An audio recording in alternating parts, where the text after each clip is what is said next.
시선으로 경제를 보는 프리미엄 경제 토크쇼 경제진정꾼의 박수정입니다. 이 질주하던 테슬라 주가에 급브레이크가 걸렸습니다. 11일 거래일 연속 상승하면서 연중 최고치를 갈아치우더니 어제는 8% 넘게 급락해서 240달러 선으로 내려앉았습니다. 로보택시 출시가 8월에서 10월로 연기되면서 급락의 원인으로 분석되고 있습니다만 이 같은 테슬라 주가의 급변에 국내 2차 전지 관련주도 방향성이 흔들리는 모양새입니다. 이뿐만 아니라 테슬라의 미국 전기차 시장 점유율도 사상 처음으로 50% 미만으로 떨어졌다고 합니다. 1년 사이에 9.6%포인트나 하락한 수치입니다. 현대자동차와 기아 그리고 GM과 포드 등 경쟁사의 전기차 판매량이 증가한 결과로 분석되고 있습니다. 치열한 경쟁 속에 변화를 보이고 있는 전기차 시장은 국내 완성차 기업들에게 좋은 기회가 될 수 있을지요. 오늘은 올해 하반기에 국내 전기차와 2차 전지 산업을 두 분의 전문꾼을 모시고 전망해 보도록 하겠습니다. 프리미엄 경제 토크쇼 경제진정꾼 지금부터 시작하겠습니다.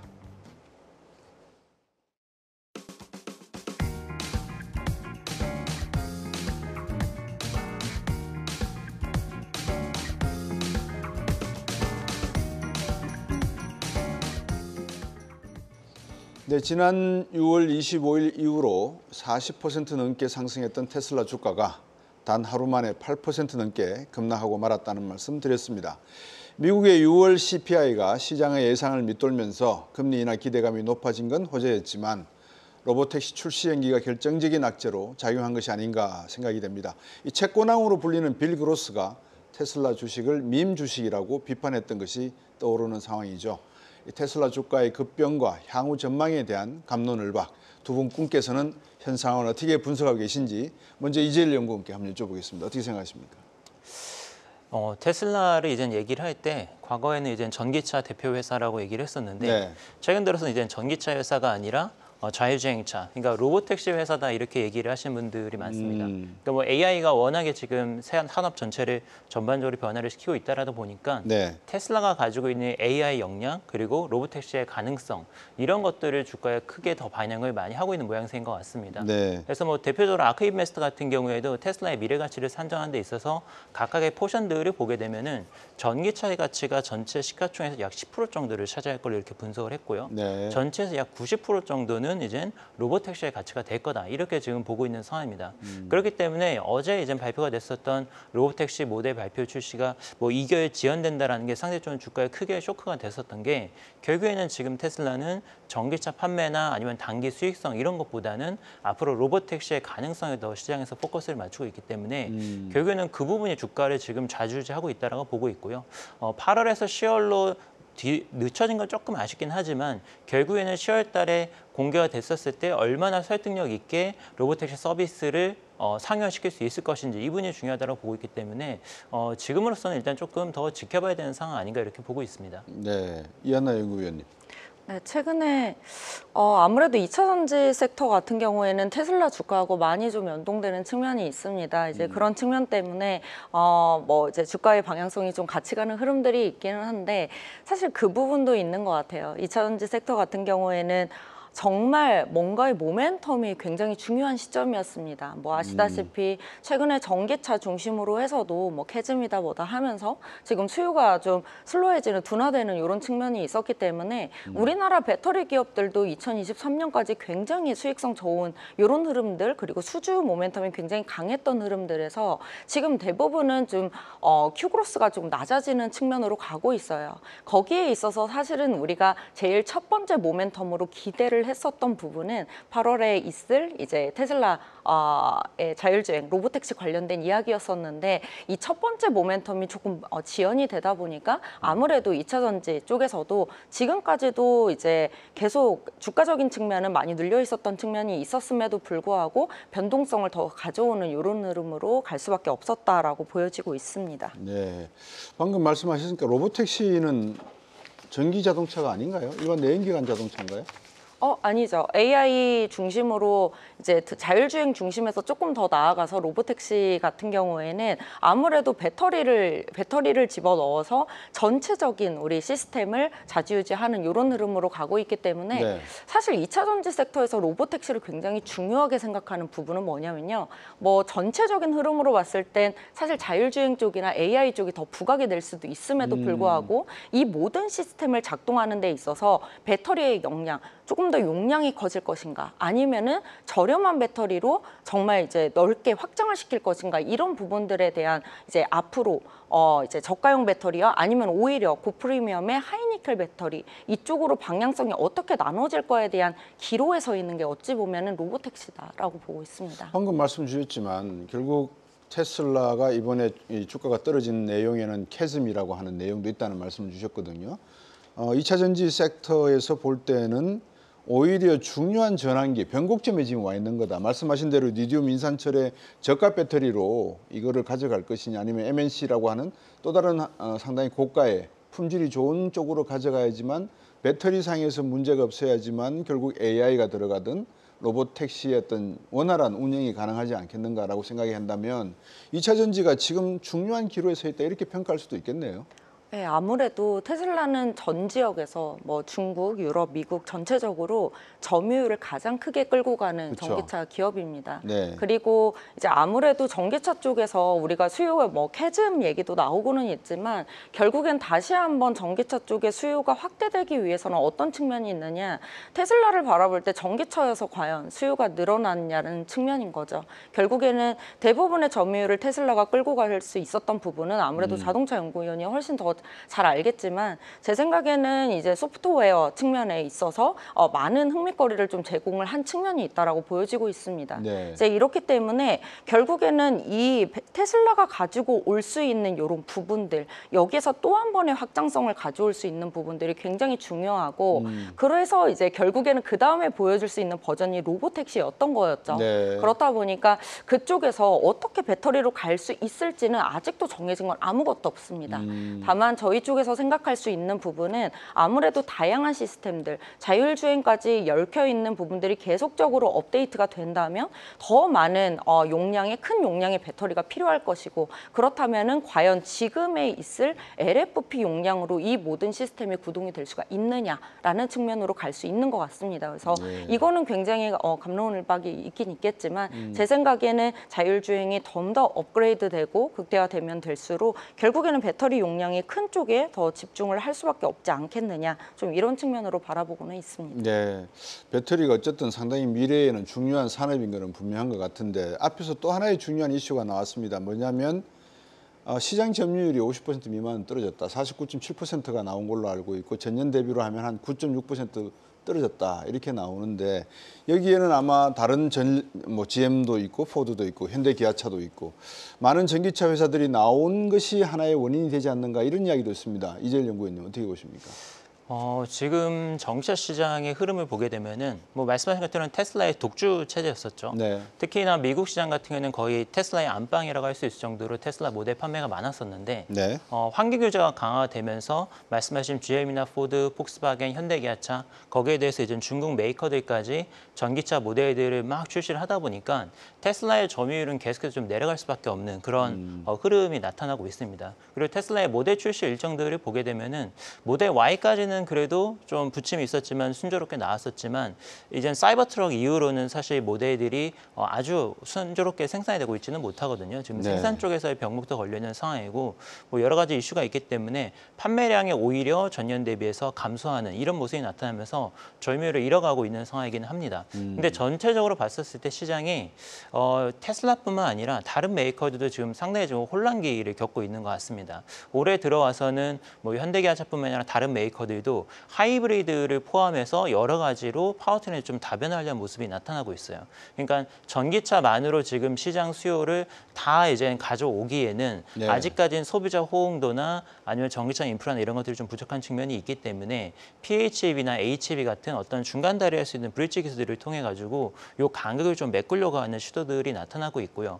거기에 대해서 지금 미국도 대선을 앞두고 있고 유럽도 얼마 전에 선거를 하면서 많은 국가들에서 정권이 좀 바뀌고 있는 상황이거든요. 있거든요. 네. 그 과정에서 환경 규제가 변화를 하게 되고 그리고 여러 가지 보조금 정책들이나 이런 것들이 앞으로 어떻게 변할지가 확정지어지지 않은 시점이기 때문에 굉장히 지금 유동성 있게 그리고 시장 상황에 굉장히 유동적으로 대응을 하려고 다들 준비를 하고 있지 않나 이렇게 생각이 됩니다. 네, 시장 상황에 유동적인 대응을 준비한다는 말씀을 이재일 연구원이 해주셨는데 이한나 연구위원님, 23일인가요? 실적 발표 있죠?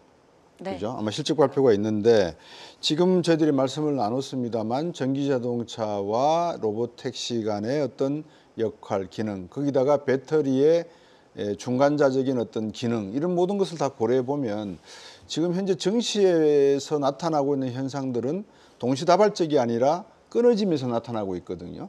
전기자동차의 어떤 시세, 수익률, 판매량 이것이 배터리 시장에 영향을 주는 듯하다가 갑자기 또 로보택시 이슈가 나왔는데 전기 배터리 쪽에도 영향을 주고 있단 말입니다. 앞으로 증시에 어떤 영향을 준다고 보시고 계십니까? 정말 전반적인 질문을 좀 주신 것 같아요. 예. 그래서 좀 헷갈리는 부분이 있는데 사실 2차 전지 주가, 그러니까 산업적인 측면보다는 좀 주가적인 측면에서 조금 더 접근을 해보도록 하겠습니다. 지금 테슬라 얘기를 많이 지금까지 말씀드리기는 했지만 2차 전지 쪽이 지금까지 계속적으로 주가가 좀 많이 이제 급락을 하거나 좀 지지부진했던 측면에 있어서는 네. 아무래도 이제 Q그로스, 그러니까 결국에는 우리가 판단을 했을 때 P와 Q로 이제 판단을 할 수가 있는데 전체적으로 2022년에는 저희가 리튬 가격이 급등을 하면서 실제로 Q그로스가 그렇게 높지 않았음에도 불구하고 수익성이 높았던 측면이 2차 전지 쪽에서는 아무래도 주요 주가를 이끄는 이제 요인이 됐다라고 보시면 될 것 같고요. 2022년 8월에 IRA가 등장을 하면서 P 같은 경우에는 리튬 가격이 점점 이제 2022년 피크를 찍고 점점 이제 감소세로 돌아서면서 2023년에는 P보다는 Q에 집중할 수 있는 해였습니다. 그래서 IRA라고 하는 정책이 등장하면서 미국 시장 중심으로 확대가 되니까 네. 결국에는 중국을 배제한 우리나라 기업들이 전부 다 이제 수주가 확대되는 이런 측면으로 갔다면 2024년에는 그 어떤 것도 기대를 할 수 없는 상황이 되어버린 거죠. 이제 그렇다 보니까 P로 이끌 수 있는 부분도 없고 지금 리튬 가격도 지금 사상 최저치는 아닙니다. 2021년 정도의 가격 한 톤당 10,000불 정도에서 지금 형성이 되고 있고요. 그래서 여기에서 더욱 리튬 가격이 반등할 것이냐라는 측면도 지금 기대하기는 좀 불확실성이 높은 상황이고 네. 그리고 이제 Q 같은 경우에도 전체적인 전기차 판매량이 둔화되는 측면도 있지만 더불어서 중국 기업들의 LFP 배터리의 주행거리가 400km를 넘기 시작을 하면서 네. 많은 이제 완성차 기업들의 배터리 채택률이 LFP로 좀 많이 넘어가고 있는 측면들도 동시에 이제 합쳐졌다라고 보시면 될 것 같습니다. 이런 측면들 때문에 주가가 계속적으로 둔화가 되는 와중에 저희가 결국에는 주가적인 측면에서는 어느 정도 시총이 큰 섹터가 대부분 비어져 있다라고 비중이 거의 없는 상태면 약간의 모멘텀만으로도 충분히 반등을 할 수가 있습니다. 네. 그 모멘텀의 첫 번째가 실적이 되었었으면 좋았을 뻔했는데 2분기까지는 아직은 저조한 흐름이 보여지고 있고요. 여기에서 우리가 그 다음으로 기대할 수 있었던 모멘텀이 바로 테슬라 쪽이었었기 때문에 지금 2차 전지 섹터에서는 첫 번째 모멘텀이 좀 흔들리면서 조금 가려고 했던 주가의 방향성이 조금 흔들리고 있다라고 보시면 될 것 같습니다. 네, 테슬라가 잠시 주춤하는 틈을 타서 내연기관이라고 해야 되나요? 뭐 일반 휘발유를 쓰거나 경유를 쓰거나 SUV나 하이브리드 자동차를 생산하고 있는 현대기아차 상대적으로 실적이 상당히 좋습니다. 지난해 대한민국 경제를 반도체 대신에 이끌었고 지금도 이렇게 놓고 보면 나름대로 호실적을 낼 기대감을 가지고 있는데 앞으로 어떻습니까? 현대기아차에 대한 하반기 주가 전망 어떻게 예측을 하고 계십니까? 먼저 이제 실적 얘기를 말씀을 드리면은 사실 현대기아차 실적은 지금 상반기에도 굉장히 좋습니다. 네. 뭐 작년에 비해서도 올해 상반기 때도 영업이익이나 당기순이익이 성장을 할 것으로 기대가 되고요.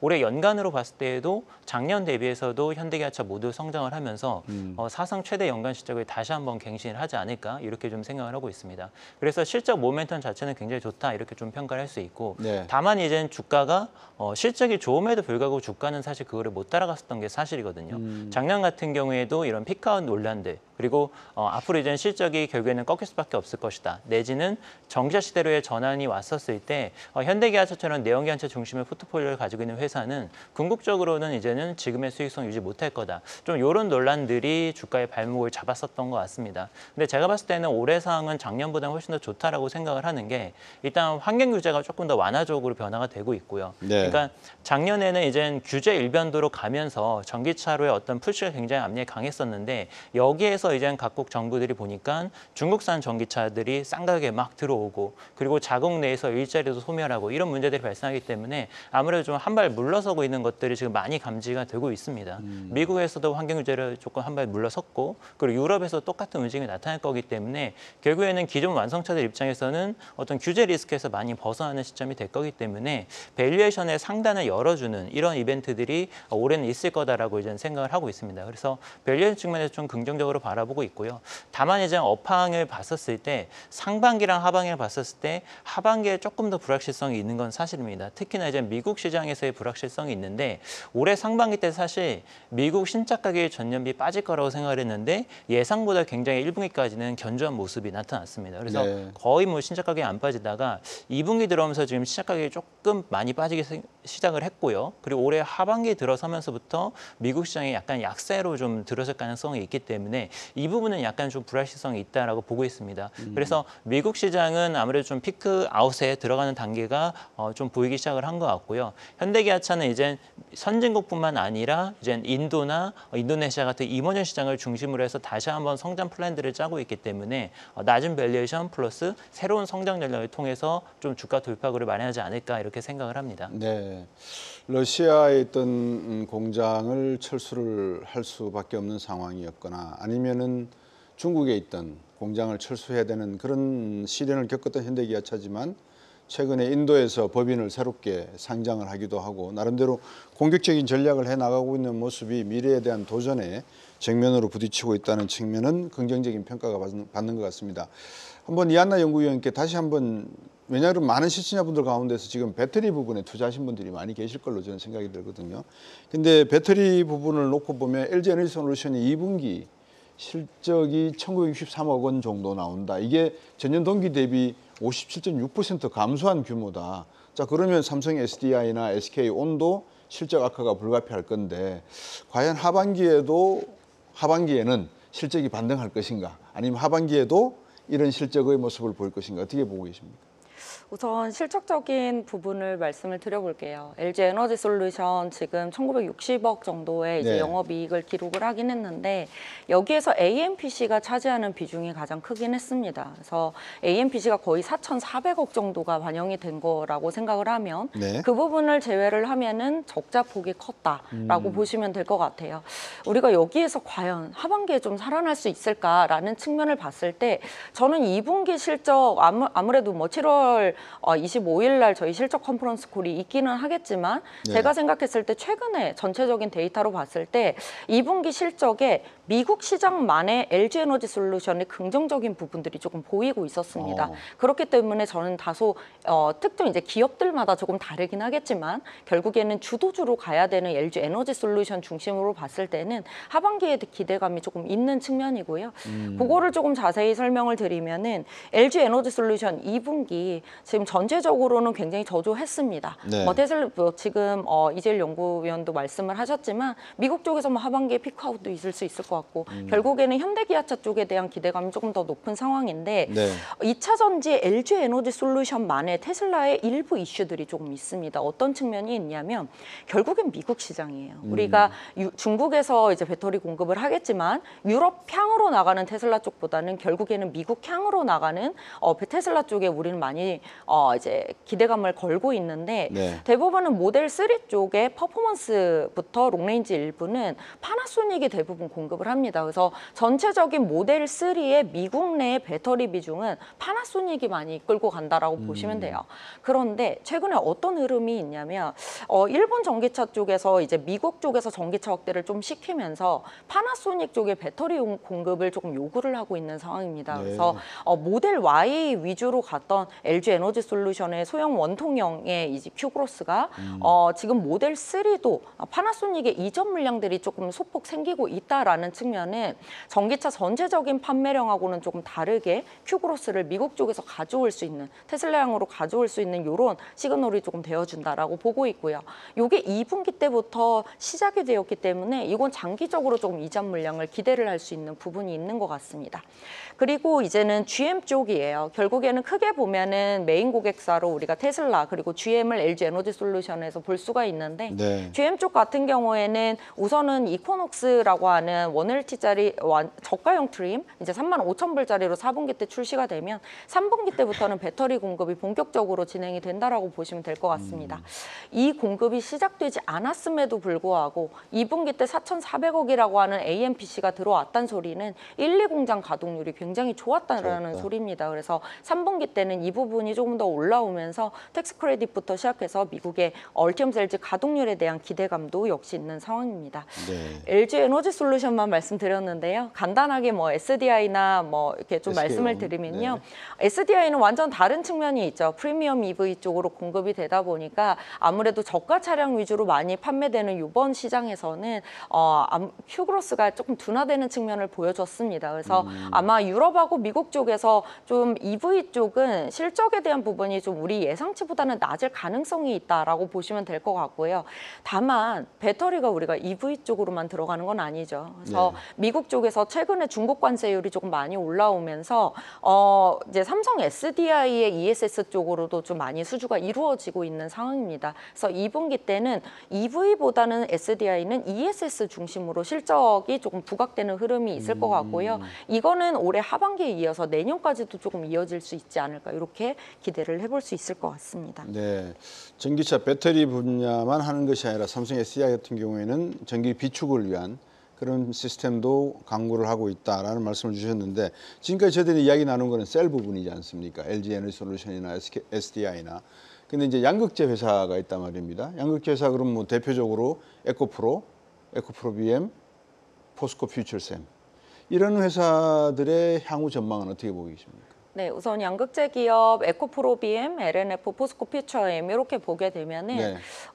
사실 테슬라 쪽에 대한 기대감은 대부분 LNF 쪽에 많이 치우쳐져 있다라고 보시면 될 것 같아요. 네. 지금 뭐 양극재 3사 전부 다 실적이 2분기 때 아무래도 컨센 하회가 조금 예상이 되고 있습니다. 그래서 일부 그 배터리 공급 제외하고는 둔화된 건 사실이기 때문에 여전히 양극재 쪽은 재고 소진이 많이 이루어지고 있고요. 다만 LG 에너지 솔루션 이번에 GM 쪽 실적 얼티엄 셀즈 쪽 실적을 보시면은 2분기 때 생각보다 가동률이 좋았다라고 말씀을 드렸어요. 이건 아무래도 포스코 퓨처엠의 M86 제품에 영향을 미칠 수밖에 없겠죠. 지금 차트로도 보이시는데 NCM 양극재 수출액 보시면 전반적으로는 굉장히 슬로해진 것처럼 보이긴 하지만 이게 각사별로는 좀 느낌이 다르다, 분위기가 다르다라고 보시면 될 것 같고요. 네. 앞서 말씀드렸듯이 GM 쪽, 얼티엄 셀즈 쪽 가동률 올라오는 부분은 포스코 퓨처엠의 M86 제품의 이제 큐그로스를 좀 이끄는 측면이 될 것 같지만 전체적인 실적이 지금 2분기 때 저조한 이유는 N65 제품의 가동률이 조금 많이 떨어지기 때문이다라고 보시면 될 것 같아요. 이 측면은 하반기 때 얼티엄 셀즈 가동률이 극대화가 된다면 요 포스코 퓨처엠의 실적도 2분기를 바닥으로 3, 4분기 계속 올라올 수 있는 이런 흐름으로 갈 거다라고 보여지고 있고요. LNF 같은 경우에는 테슬라 쪽이 지금 배터리 상으로서는 유럽 쪽 말고 아까 미국 쪽에서 이전 물량 여러 가지를 말씀드렸잖아요. 그런 측면 때문에 지금 2분기에 이어서 3분기도 나쁘지는 않은 상황인 것 같고요.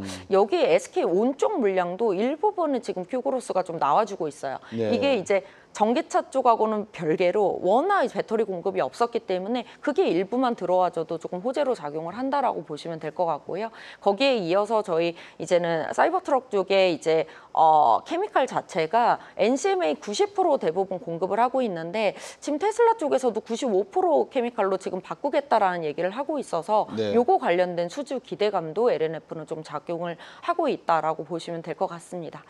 마지막으로 에코프로비엠만 간단히 말씀드리면은 경우에는 삼성 SDI와 SK온이 주된 고객사죠. 지금 뭐 말씀드렸듯이 SDI EV 쪽은 조금 지켜봐야 되는 흐름입니다. 그렇기 때문에 그 영향이 에코프로 BM한테도 조금 연결이 되는 것 같고요. 그리고 이제 SK온 같은 경우에는 우선은 LNF 쪽으로부터 배터리 공급을 받고 있기 때문에 전체적으로는 3사 중에서는 가장 좀 기대감이 조금 낮은 측면이 있긴 하다. 하지만 2분기를 바닥으로 3, 4분기 때는 조금 일부 재고 소진들이 조금 이루어지면서 양극재 기업들도 조금 실적 반등에 대한 기대를 해볼 수 있지 않을까 이렇게 보고 있습니다. 네.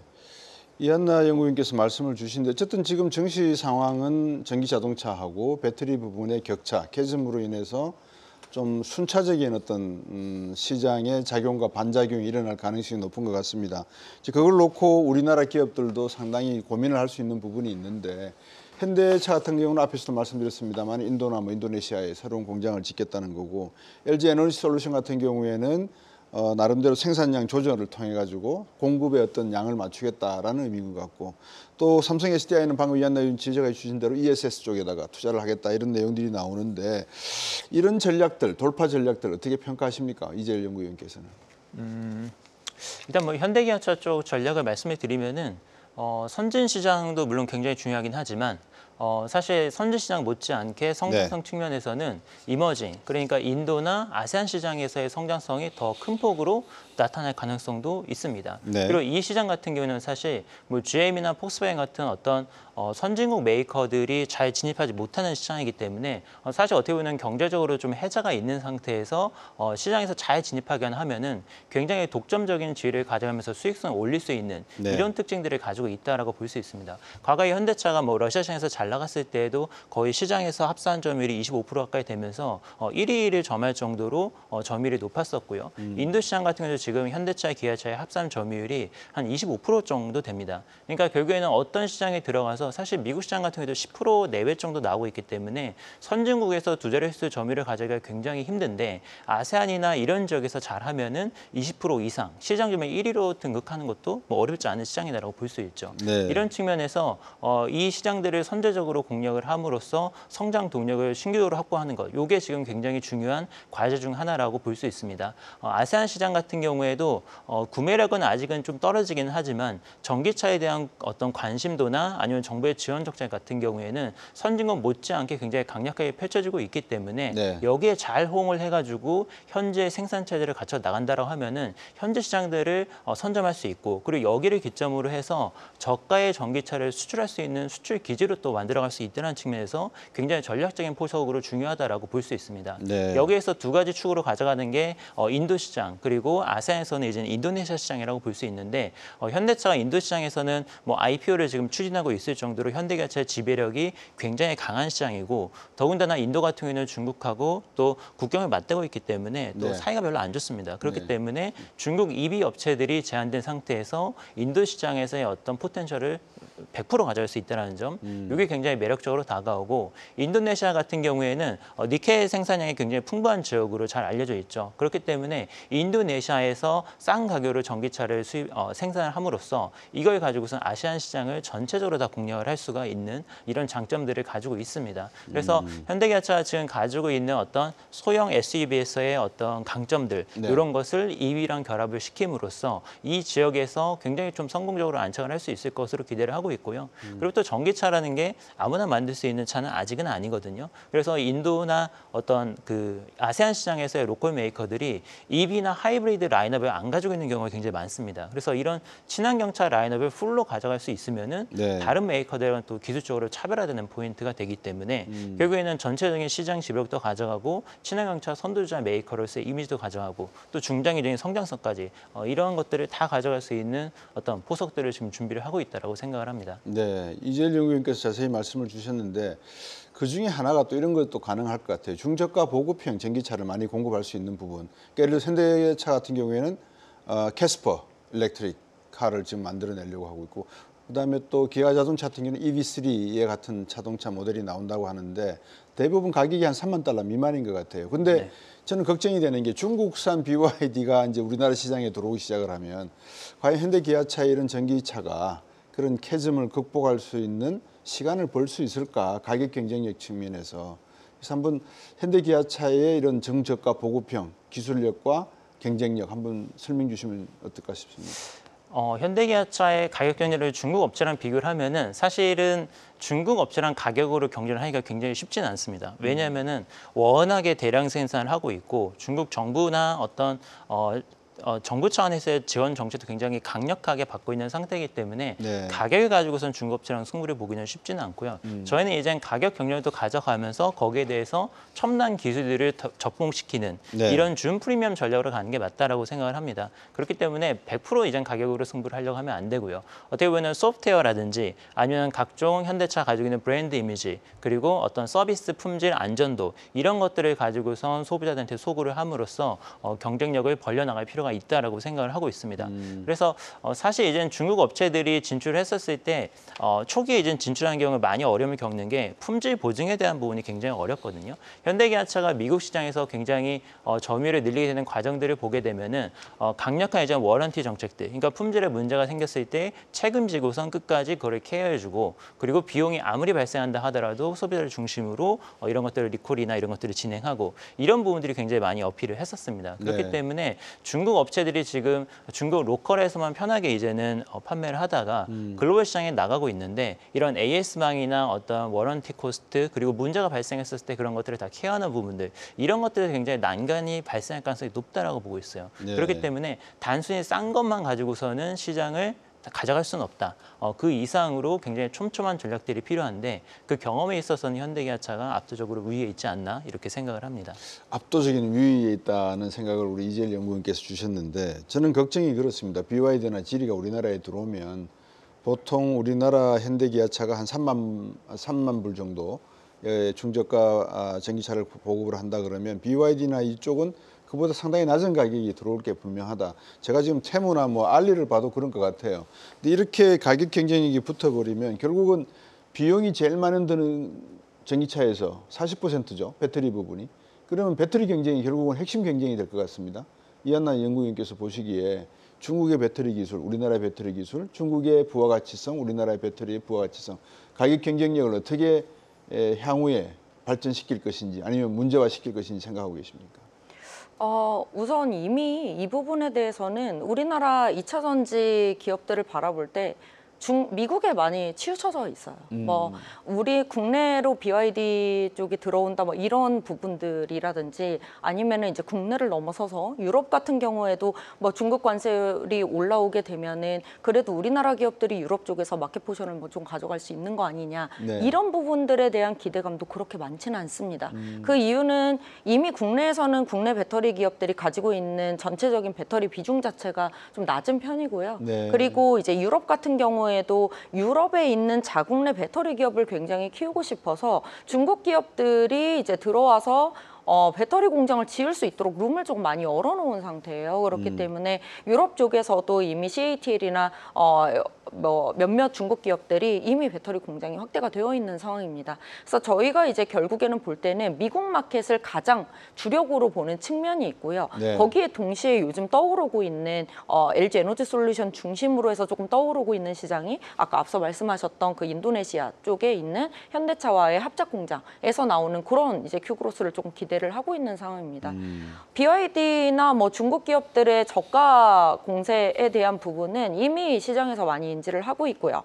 이 부분은 기업 측면에서도 인지를 많이 하고 있습니다. 그럼으로 인해서 뭐 우리나라 기업들이 배터리 경쟁력이 그럼 떨어져서 점유율이 계속적으로 줄어들 것이냐. 저는 이 부분은 아직은 판단을 하기에는 조금 시기상조다라고 말씀을 드릴 수 있을 것 같아요. 그 이유는 우선 중국 시장이 아닌 결국엔 유럽과 미국을 중심으로 그 일부 인도네시아를 중심으로 이제 이렇게 말씀을 드려야 되는데 우선 유럽 같은 경우에도 이제 계속적으로 올라오게 되거나 만약에 자율주행 등 여러 가지 차종들이 조금 어떤 식으로 흘러가느냐에 따라서 네. 하이니켈이 또 다시 주목을 받게 될지 어떻게 될지 이건 아무것도 모르는 상황입니다. 그래서 지금은 어떤 식으로 먼저 뭐 LFP가 저가 경쟁력이 있고 주행 거리로 400km 이상짜리가 나왔고 테슬라 쪽에서 CATL과 같이 연구 개발을 계속적으로 진행을 하고 있다. 이 부분을 포인트로 우리나라 기업들의 경쟁력을 결론 내리고 싶지는 않은 상황이고요. 네. 그래서 이제 그런 측면으로 봤을 때는 아직은 기로에 있다. 다만 제가 보기에는 미국 시장만큼은 지금 최근에 때문에 원재료 같은 측면에 있어서도 우회 물량 역시도 지금 중국 관세율을 더 높이는 추세고요. 우리는 ESS 쪽은 특히나 LFP 쪽으로는 밖에 그 점유율을 우리가 하이니켈 쪽에 가져올 수 없을 거다라고 생각을 했지만 네. 최근에 중국 관세율을 2026년부터 25%까지 늘리는 측면이 있기 때문에 기존 관세율까지 합치면 29%까지 올라옵니다. 네. 적어도 미국 시장 안에서는 EV뿐만이 아니고 단기적으로 보더라도 ESS까지도 우리나라 기업들이 이제 점유율을 확대시켜 나갈 수 있는 이런 이제 환경은 어느 정도 조성이 된 것 같다라고 보여지고 있습니다. 네. 방금 말씀을 듣고 제가 이제 2차 전지에 관련된 주가에 미칠 수 있는 여러 가지 영향을 또 다른 게 뭐가 있는가 생각을 해보니까 미 대선이 있고요. 11월 달에. 9월 달에 지금 뭐 굴수비 연준은행 총재 같은 경우 달라스인가요? 그쪽에서도 나오는 이야기가 금리 인하 가능성이 있는 것 같다라는 이야기가 나오고 있고 이런 것들이 배터리 주가에 영향을 줄 수 있을까요? 어떻게 보십니까? 굉장히 다른 측면이네요. 이제 금리 인하가 이루어지면 당연히 굉장히 긍정적으로 조금 올라올 수 있는 부분이 있고 동시에 이제 지금도 전당대회가 계속 진행이 되고 있지만 11월 대선 이후에 대선 결과에 따라서 많이 흔들릴 수 있는 거는 사실입니다. 네. 근데 다만 이렇게 말씀을 드려요. 이거를 그 금리 인하 시그널 때문에 2차전지 바로 오버웨이트 하기에는 그 이상으로 큰 미국 대선이라는 외부 환경, 결국에는 IRA와 계속 강조드렸듯이 미국 마켓에서의 2차 전지 K배터리 쪽의 중요성을 계속 언급을 드렸기 때문에 이 부분이 충돌을 할 수가 있는데 제가 말씀드리고 싶은 부분은 결국에는 주가적인 측면에서 전체 섹터 비중이라는 것도 굉장히 중요할 것 같습니다. 그런 측면에서는 거의 IT와 2차 전지가 왔다 갔다 하는 흐름으로 보여지고 있는데 지금 전체적인 비중에 있어서는 IT 쪽은 어느 정도 수급적으로 좀 찬 부분이 있는 것 같고요. 네. 거기에 있어서 아직 많이 비중이 언더기 때문에 섹터상으로는 어느 정도 금리 인하 시그널에 있고 시그널이 있고 그리고 네. 미국 대선 측면에 있어서도 오히려 뭐 테슬라가 최근에 얘기한 것처럼 미국 대선에 뭐 트럼프 정부가 만약에 들어서게 되더라도 결국에는 전기차에 있어서의 그런 경쟁력 측면에서 점유율을 확대할 수 있는 측면으로 가지 않을까, 재편되는 측면으로 가지 않을까 이런 이야기를 했듯이 결국에는 대선 쪽에 대한 포인트보다는 금리 인하 쪽으로 조금 많이 포인트가 맞춰지지 않겠느냐. 왜냐하면 이거는 시장 기대치와 수급 전체적으로의 비중이 조금 낮아져 있는 측면이 있기 때문에 네. 오히려 올라갈 수 있는 힘이 조금 더 있는 것 같다라고 저는 판단을 하고 있습니다. 네, 이재일 연구위원님. 단도직입적으로 제가 그냥 간단하게 여쭤볼게요. 트럼프가 되는 게 낫습니까? 바이든이 대통령이 되는 게 낫습니까? 우리 전기자동차 시장과 배터리 시장을 위해서. 전기차 쪽만 놓고 보면은 당연히 이제 바이든 대통령이 연임을 하는 게 좋습니다. 왜냐하면은 트럼프 대통령의 정책은 굉장히 이제 명확하거든요. 그래서 어떻게 보면 안티 전기차라고 할 정도로 굉장히 어떤 전기차의 방향과는 정반대 흐름으로 정책을 펼칠 가능성이 높기 때문에 네. 여기와 관련된 불확실성이 굉장히 높다라고 이제 평가를 해야 될 것 같고요.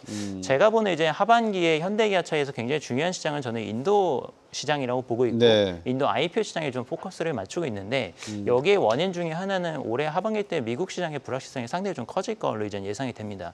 근데 여기에는 일단 말씀하신 이제 미국 대선 관련된 불확실성도 존재를 하긴 하는데 네. 이제 시장 자체의 이제 불확실성도 조금 커지고 있거든요. 지금 시장을 보게 되면 올해 1분기까지는 시장 가격이 굉장히 좀 안정된 모습이 나타냈었는데 올해 2분기부터 이제 신차 가격들이 점점 좀 약세를 나타내기 시작을 했고요.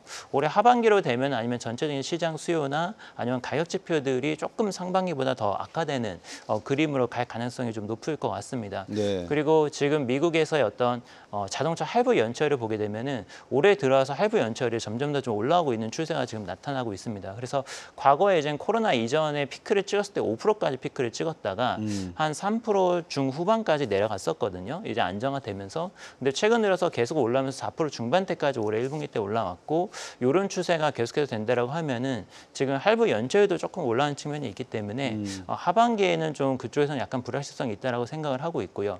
이제 거기를 떠나서 이제 선진 시장에서의 어떤 포커스를 떠나가지고 인도나 이제는 다른 이머징 지역에서의 새로운 성장 동력을 차지를 한다라는 점 여기에 좀 포커스를 맞춘 투자 전략을 가져가시는 게 좋을 것 같다 이렇게 생각이 됩니다. 향후에 다양한 자동차들이 이제 나올 것인데 그 중에서도 PBB라고 하는 어떤 목적을 특수한 목적을 가지고 생산되는 자동차가 로봇 택시처럼 등장할 가능성도 높아지는데 기아에서는 PB5라고 하는 모델을 이번 부산에서 전시를 했던 것 같습니다. 앞으로 우리나라가 글로벌 이런 전기차 시장에서 이 PBB 시장이나 다른 색다른 캐즘, 틈새를 밀고 들어갈 수 있는 여력은 어느 정도 되고 경쟁력 평가는 어떻게 하시는지 이재일 연구위원. PBB에서 사실은 핵심적인 부분은 이제 전기차라고 볼 수도 있지만 사실은 자율주행 케이퍼빌리티라고 좀 봐야 될 것 같습니다. 왜냐하면 이 PBB라는 게 자세히 이제 컨셉 자체를 보시면은 기본적인 차량의 어떤 성능이나 가지고 있는 부분들은 전기 상용차랑 크게 차이는 나지가 않습니다. 네. 근데 이 PBB란 컨셉이 초기에 이제 도입이 됐었을 때 어떤 목적이 뭐였냐면은 어떤 사용 목적을 굉장히 제한을 하는 대신 이 차가 운용되는 어떤 그 좁은 지역 내에서의 만큼은 이런 자율주행 어떤 케이퍼빌리티를 100% 활용을 함으로써 거의 무인으로 이제 활용을 할 수 있도록 이런 컨셉으로 좀 제기가 된 개념이라고 좀 봐야 될 것 같습니다. 예. 그러니까 결국에는 스마트 시티 내에서 어떤 활용될 수 있는 어떤 무인 자율주행 어떤 그런 컨셉으로 들어간 거기 때문에 결국에는 이제는 전기 상용차로서뿐만 아니라 어떤 그 자율주행 케이퍼빌리티를 넣을 수 있느냐 이게 굉장히 좀 핵심적인 부분이라고 보고 있고요. 소프트웨어 기술을 어떤 걸 접목시키느냐 이게 굉장히 참 중요한 포인트가 될 것 같습니다. 네, 이하나 연구위원님, 지금 지난주인가요? 아마 폭스바겐이 50억 달러 투자한다 그랬습니까? 리비안에다가. 이 뉴스를 듣고 제가 언뜻 드는 생각은 폭스바겐이 지금 테슬라가 하고 있는 상용차 시장과 반대 방향은 아니지만 또 다른 하나의 PBB라고 할 수 있겠죠. 리비안이 만드는 트럭, 전기자동차 트럭 이런 종류에다가 투자를 한다는 것을 어떻게 해석을 하고 계신지 이 뉴스가 어떻게 받아들여지셨어요? 너무 이걸 어떻게 받아들여야 될까? 저도 많이 고민이 됐어요. 네. 왜냐하면 이제 리비안 같은 경우에는 SDI에 있어서는 굉장히 중요한 고객사이기도 하고요. 네. 뭐 LG 에너지 솔루션 같은 경우에도 유럽 쪽에서는 폭스바겐의 고객사 물량이 좀 큰 편이기 때문에 이런 부분이 어떤 식으로 지금 진행이 될까라는 부분들이 고민이 되긴 하는데 네. 우선은 리비안 쪽에 대한 투자를 했다라는 소리는 우리가 적어도 LFP 쪽에 대한 우려는 하지 않아도 되겠다. 그냥 이 부분까지가 가장 조금 제가 깔끔하게 판단을 할 수 있는 부분이었던 네. 것 같아요. 이유 같은 경우에는 리비안은 아무래도 지금까지는 R1이라고 하는 프리미엄 픽업 트럭 중심으로 좀 진행이 됐고요. 네. 물론 이제는 이 프리미엄 EV 픽업 트럭 이후에는 R2라고 하는 이제 볼륨 모델 향으로 이제 나갈 계획이기도 하죠. 이제 그런 전반적인 측면으로 봤을 때에는 아직은 그래도 픽업 트럭이 많은 배터리 셀을 넣어서 물론 LFP 셀을 굉장히 많이 넣어서 진행을 할 수도 있겠지만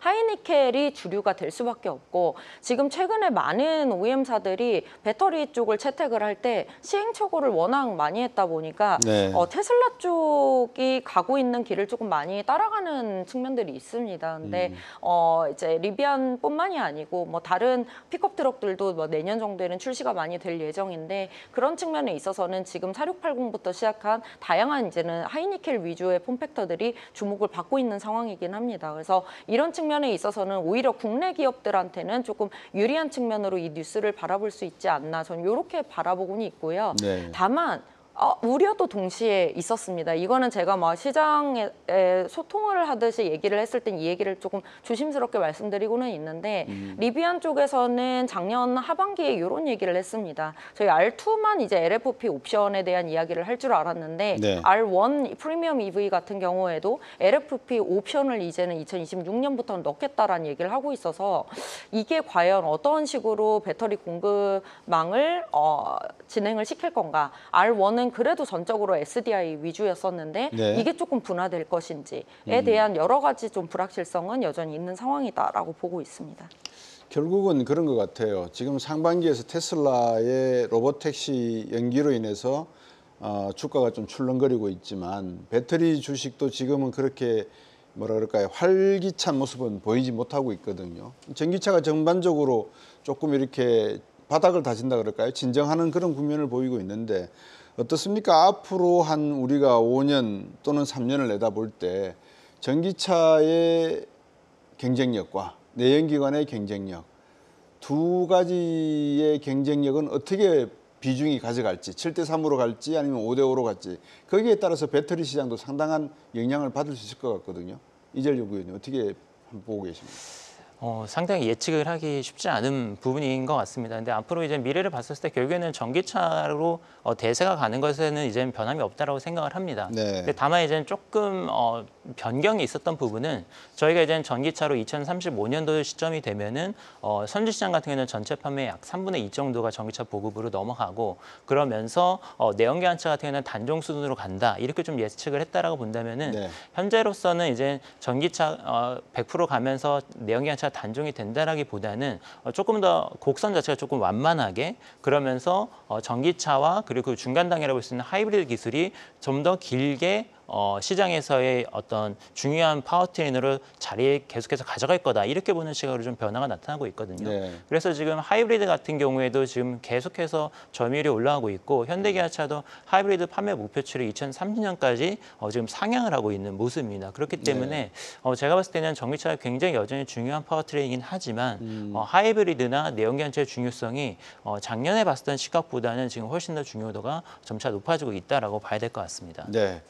끝으로 이제 시간이 얼마 남지 않아서 우리 이한나 연구위원께 또 이재열 연구위원께 좀 정리를 우리 시청자분들을 위해서 좀 부탁을 드리겠습니다. 이한나 연구위원께는 지금 방금 제가 이재열 연구위원께 말씀을 드렸습니다만 완성차 업체, 2차 전지 업체 이 기업별로 반드시 체크해야 될 어떤 투자 전략상에서 필요한 내용이 있을 것 같습니다.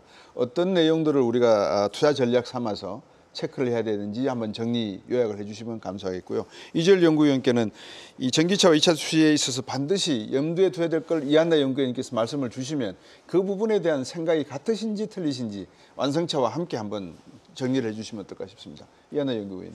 네, 우선 2차 전지 투자 전략이라고 하는 걸 이걸 단기로 말씀을 드려야 될지 장기로 말씀을 드려야 될지 이 부분이 좀 어려운 것 같아요. 근데 우선은 주가적인 측면에서 좀 말씀을 드리면 저는 지금 2차 전지 섹터는 오버웨이트 말씀드리고 있습니다. 네. 비중 확대 말씀드리는 이유는요.